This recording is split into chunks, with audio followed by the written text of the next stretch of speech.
আসসালামু আলাইকুম। আমি তানজিল আহমেদ নিলয় রাশিয়ার রostov থেকে বলছি। আমি বর্তমানে রostov স্টেট মেডিকেল ইউনিভার্সিটিতে পড়াশোনা করছি। আজকে তোমাদের সাথে কথাবার্তা বলবো রাশিয়াতে পার্ট টাইম জবের যে সর্বশেষ আপডেট আছে সেই আপডেট নিয়ে। কারণ তোমরা কিন্তু আমাকে অনেক কোশ্চেন করে থাকো যে ভাই রাশিয়াতে পার্ট টাইম জব আছে কিনা? এরপরে তোমাদের আরো অনেক কোশ্চেন থাকে, যেমন ওয়ার্ক লিমিটেশন আছে কিনা, বা স্টুডেন্টরা কোন কোন টাইপের জব করে, এরপরে স্যালারি কেমন হয়, তারপরে ল্যাঙ্গুয়েজ কোর্সে আসলে জব করতে পারবো কিনা, অথবা মেইন প্রোগ্রামে আসলে জব করতে পারবো কিনা।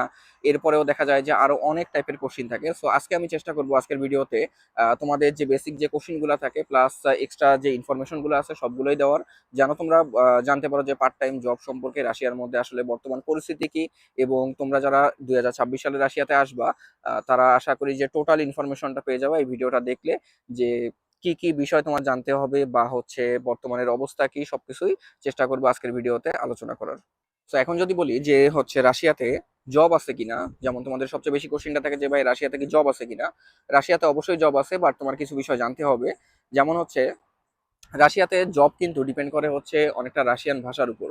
তুমি যদি রাশিয়ান ভাষা দ্রুত শিখতে পারো, যদি রাশিয়ান ভাষাটা দ্রুত তুমি তোমার মধ্যে নিতে পারো, তাহলে কিন্তু তোমার জব নিয়ে পুরো রাশিয়ার মধ্যে কোথাওই অভাব হবে না। কারণ রাশিয়াতে প্রচুর পরিমাণের হিউজ পরিমাণের পার্ট টাইম জব অ্যাভেলেবেল আছে। বাট সব জায়গাতেই লাগে কি জানো, সব জায়গাতেই লাগে তোমার রাশিয়ান ভাষাটা লাগে। সো রাশিয়ান ভাষা যদি তুমি জানো তাহলে তোমার পুরো রাশিয়ার কোথাওই জবের অভাব হবে না। আর যদি রাশিয়ান ভাষা না জানো সেক্ষেত্রে কিন্তু জব নিয়ে প্রবলেম ফেস করতে হয়। যেমন ধরো স্যালারি কম পাওয়া যায়, অথবা দেখা যায় যে অনেক জায়গায় জবে নিতে চায় না। তো এই প্রবলেমগুলো কিন্তু ফেস করতে হয়। বাট যদি তুমি রাশিয়ান ভাষাটা শিখতে পারো তাহলে সেক্ষেত্রে আমি বলবো যে পুরো রাশিয়ার মধ্যে কোথাওই তোমার জবের অভাব হবে না, কারণ রাশিয়ার প্রত্যেকটা শহরেই কম বেশি জব কিন্তু অ্যাভেলেবেল আছে। এরপরে যদি তোমাদের আরেকটা যেটা কোশ্চিন থাকে, যেমন ভাইয়া ইউরোপের অনেক কান্ট্রিতে দেখা যায় যে ওয়ার্কের মধ্যে একটা লিমিটেশন থাকে, যে উইকলি এত আওয়ার আমরা করতে পারবো, বা মান্থলি এত আওয়ার করতে পারবো। তো সেক্ষেত্রে রাশিয়াতে কি এরকম কোনো ওয়ার্কের উপর কোনো লিমিটেশন আছে কিনা স্টুডেন্টদের? সো এই ক্ষেত্রে যদি বলি, রাশিয়াতে কিন্তু স্টুডেন্টদের ওয়ার্ক পারমিটের কোনো লিমিটেশন নেই। এরকম কোনো লিমিটেশন নেই যে আওয়ারলি এত ঘন্টা করতে হবে। স্টুডেন্টরা চাইলে যদি কেউ মনে করে যে বেশি পরিমাণের করবে সেটাও করতে পারে, আবার যদি মনে করে যে কম পরিমাণের করবে সেটাও কিন্তু করতে পারে। এরপরে যদি তোমাদের এর আরেকটা প্রশ্ন উত্তর দিই, যেমন তোমরা অনেকে জিজ্ঞাসা করো যে আচ্ছা ভাইয়া, আমরা তো রাশিয়াতে পার্ট টাইম জব করতে চাই বা রাশিয়াতে যাবো পার্ট টাইম জব করবো, সেক্ষেত্রে যদি আপনি একটু বলতেন যে আসলে কি কি টাইপের জব রাশিয়াতে স্টুডেন্টরা করে থাকে।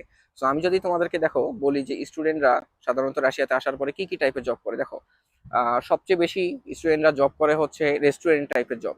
সো রেস্টুরেন্ট টাইপের জব বলতে আসলে কি, রেস্টুরেন্টের টাইপের জব এটা হতে পারে রেস্টুরেন্টের শেফের কাজ, অথবা হতে পারে রেস্টুরেন্টের ওয়েটার বা ক্লিনিং, ঠিক আছে। সো অনেক টাইপের কাজ কিন্তু রেস্টুরেন্টের মধ্যে থাকে, এবং স্টুডেন্টরা দেখা যায় যে পার্ট টাইম জব হিসেবে ম্যাক্সিমাম ক্ষেত্রে কিন্তু রেস্টুরেন্টের কাজগুলো করে।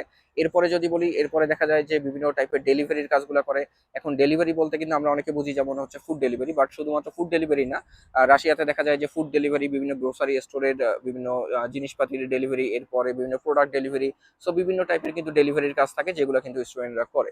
এরপরে যদি বলি, এরপরে দেখা যায় যে স্টুডেন্টরা বিভিন্ন ওয়্যার হাউসে কাজ করে, বিভিন্ন কোম্পানির আন্ডারে কাজ করে। যেমন আমাদের দেশে দারাজ আছে, সেম ভাবে রাশিয়াতে দেখা যায় যে অয়েল ব্রিজ আছে, ওজন আছে। সো এই টাইপের বিভিন্ন টাইপের কিন্তু কোম্পানির আন্ডারে দেখা যায় যে স্টুডেন্টরা কিন্তু পার্ট টাইম জব করে।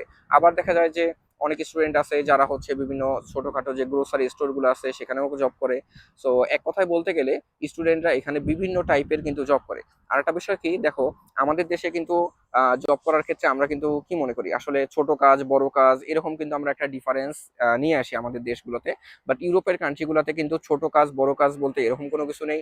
সো এনি টাইপের কাজই কিন্তু এখানে সব কিন্তু সেম ভাবে রিসপেক্ট করা হয়। সো স্টুডেন্টরা, এখন আমি তোমাদেরকে যে কাজের গুলোর কথা বললাম যে ভাইয়া স্টুডেন্টরা পার্ট টাইম জব আসলে কি কি করে, দেখো আমি তোমাকে বেশ কয়েকটা কাজের কথা বললাম, এর বাইরেও কিন্তু স্টুডেন্টরা আসলে বিভিন্ন টাইপের কাজ করে বা অনেক টাইপের পার্ট টাইম জবের সাথে তারা কিন্তু যুক্ত থাকে। তোমরা কিন্তু আরেকটা কোশ্চিন আমাকে করে থাকো যে ভাই, আমি যদি বাংলাদেশ থেকে আসার সময় আমার বাংলাদেশের ড্রাইভিং লাইসেন্স নিয়ে আসি অথবা ইন্টারন্যাশনাল ড্রাইভিং লাইসেন্স নিয়ে আসি, তো সেক্ষেত্রে আমি ওই লাইসেন্সটা কি রাশিয়াতে ট্যাক্সি ড্রাইভিং এর ক্ষেত্রে ইউজ করতে পারবো কিনা। সো এই অ্যান্সারটা যদি দেই, দেখো রাশিয়াতে তুমি যদি ড্রাইভিং করতে চাও বা ট্যাক্সি ড্রাইভিং করতে চাও, তো সেক্ষেত্রে অবশ্যই তোমার রাশিয়ান লাইসেন্স লাগবে। এক্ষেত্রে তোমার রাশিয়াতে লাইসেন্স এক্সাম দিতে হবে, অ্যান্ড লাইসেন্স এক্সাম দেওয়ার পরে তারপরে রাশিয়ান লাইসেন্স তোমার নিতে হবে। আর আদারওয়াইজ যদি বলি যে যেমন ধরো তুমি যদি মনে করো যে তোমার বাংলাদেশের যে লাইসেন্স আছে অথবা যে ইন্টারন্যাশনাল লাইসেন্স আছে সেটা যদি তুমি ইউজ করতে চাও, তাহলে সেটা কিন্তু তোমার পার্সোনাল ইউজে তুমি ইউজ করতে পারবা। লাইক তুমি গাড়ি রেন্টে নিয়ে অথবা পার্সোনালি কিনে সেটা তুমি তোমার মতো করে কিন্তু ইউজ করতে পারবা। বাট ট্যাক্সি ড্রাইভিং এর কথা বা হচ্ছে প্রফেশনালি যদি বলি, তো সেক্ষেত্রে কিন্তু অবশ্যই তোমার রাশিয়ান লাইসেন্স লাগবে। আচ্ছা, এরপরে যদি বলি যে যেমন অনেকের কোশ্চিন থাকে যে ভাইয়া পার্ট টাইম জবগুলা যেগুলো রাশিয়াতে হয় তা সেগুলোর স্যালারি কিরকম হয়। দেখো, এখন স্যালারির বিষয়ে যদি বলি, স্যালারিটা কিন্তু আসলে বিভিন্ন বিষয়ের উপর ডিপেন্ড করে। বাট তারপরেও যদি বলি রাশিয়াতে এভারেজ স্যালারি কিরকম, রাশিয়াতে স্যালারিগুলো কিন্তু দেওয়া হয় পার ডে হিসেবে, এবং আওয়ারলি স্যালারিগুলো এখানে কিন্তু খুবই কম থাকে। তো সেক্ষেত্রে দেখা যায় যে পার ডে যদি স্যালারির কথা বলি, পার ডে স্যালারি মোটামুটি রাশিয়ান রুবলে 2500 থেকে 3500 রুবল পর্যন্ত কিন্তু এভারেজ স্যালারি পাওয়া যায় রাশিয়াতে। বাট একটা বিষয় তোমার বুঝতে হবে যে এখানে কিন্তু ডিপেন্ড করে যে তুমি কত ঘন্টা কাজ করতেছো, কোথায় কাজ করতেছো, তোমার এক্সপিরিয়েন্স কত দিনের হয়েছে, বা সেখানে তুমি কতদিন ধরে কাজ করতেছো। যেমন তোমাকে একটা ছোট্ট যদি উদাহরণ দিয়ে তোমাদের বুঝাই, যা আমার অনেক ফ্রেন্ড সার্কেলের, আমার অনেক বন্ধু বান্ধব আছে যারা রাশিয়াতে গত 3 বছর ধরে রেস্টুরেন্টে জব করতেছে। তো তারা যখন রেস্টুরেন্টে দেখা গেছে জবে ঢুকছিল, তখন তারা কিন্তু 1000 রুবল বা 1500 রুবল দিয়ে তারা কিন্তু স্টার্টিং স্যালারি তাদের শুরু হয়েছিল পার ডে।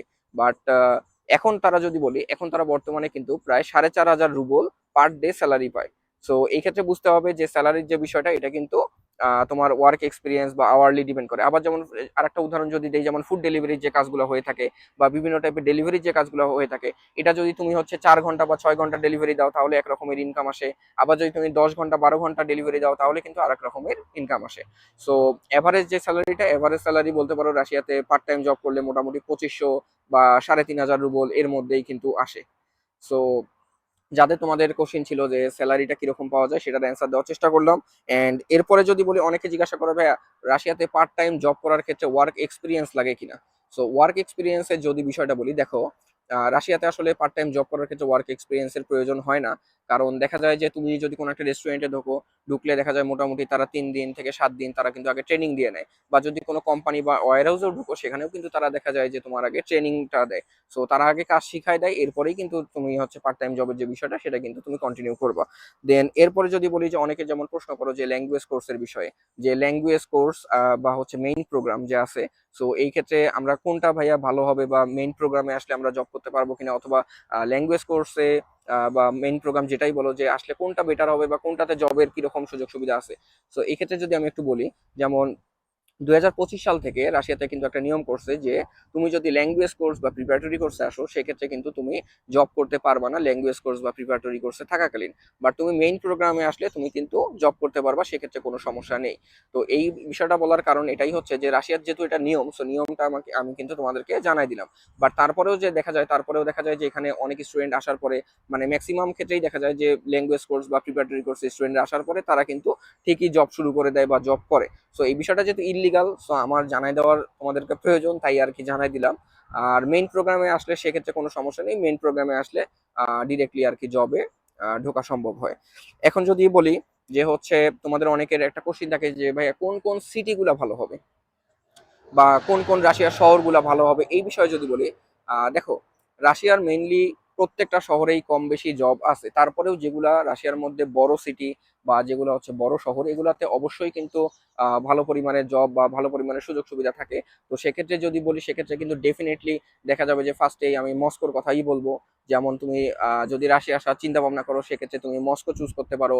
এরপরে তুমি হচ্ছে সেন্ট পিটার্সবার্গ চুজ করতে পারো।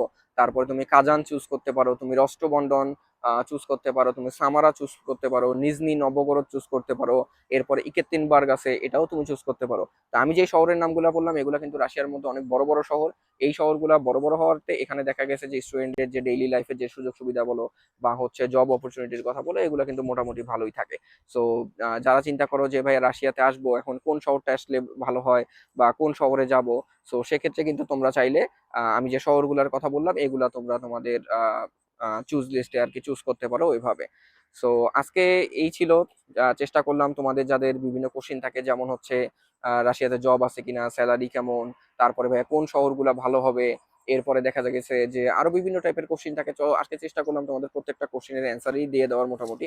এরপরেও যদি তোমাদের হচ্ছে এই বিষয়ে কোনো কোশ্চিন থাকে বা কোনো কিছু জানার থাকে, তোমরা চাইলে আমাকে কমেন্টে জানাতে পারো, আমি চেষ্টা করবো তোমাদের অ্যান্সার গুলো দিয়ে দেওয়ার।